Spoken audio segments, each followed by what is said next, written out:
লোহিত সাগরের উত্তাল জলরাশিতে আবারও দেখা দিল ইয়েমেনি সশস্ত্র গোষ্ঠীর বলিষ্ঠ সামরিক উপস্থিতি।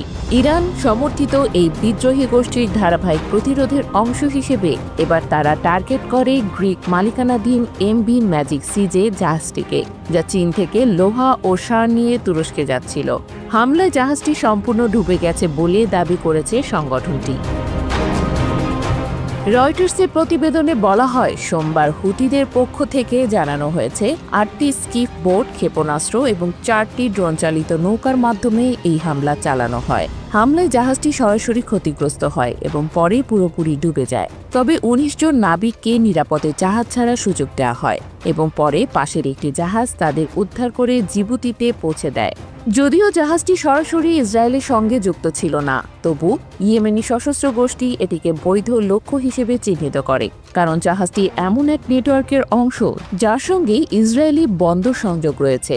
এই আক্রমণের মধ্য দিয়ে হুতিরা আবারও প্রমাণ করল যে তারা শুধু প্রতিরোধ নয়, বরং ইসরায়েলি আগ্রাসনের বিরুদ্ধে কার্যকর প্রতিক্রিয়ার শক্ত অবস্থানে রয়েছে।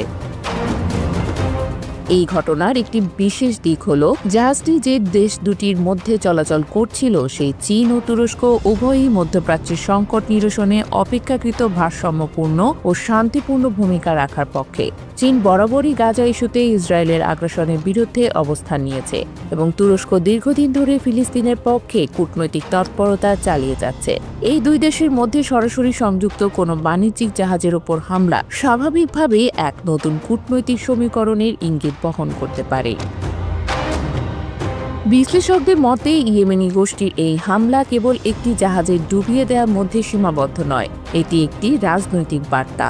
তাদের বক্তব্য স্পষ্ট, ইসরায়েলি আগ্রাসনের মদত দেয়া বা তার সঙ্গে প্রত্যক্ষ পরোক্ষ যোগাযোগ রাখা যে কোনো পক্ষ হুমকির মুখে পড়বে।